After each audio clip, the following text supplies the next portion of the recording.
Ciao a tutti e benvenuti in questo nuovo video. Non so se avete sentito la notizia che WhatsApp Desktop può far funzionare un file Python senza mostrare nessun alert, e questo apre un fantastico mondo di opportunità, soprattutto un buco nella sicurezza. Ma vediamo un attimo di che si tratta.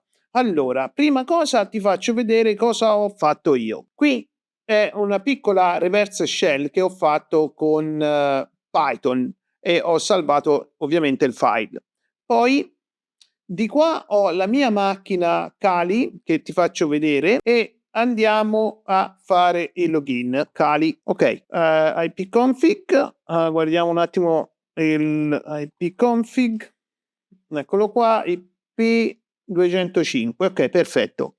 Qui faccio partire il comando per mettere in ascolto Kali sulla porta 9000, mentre questo è il mio contatto, cioè sono io, prendo il file, lo faccio partire di qua, me lo autoinvio e gli dico apri. Lui mi apre questa finestrella, però se tu vuoi con Python chiaramente gli puoi dire di non aprirla. Allora a questo punto guardiamo invece che cosa è successo sulla macchina di Kali, così da rendersi conto di come funziona. Qui vedi che ti dice connesso, ok, mi dice XXX che è il mio utente, dir, e io vedo i file del mio computer. Ecco, questo è un piccolo video che ti fa vedere appunto che c'è questo piccolissimo problema con WhatsApp Desktop.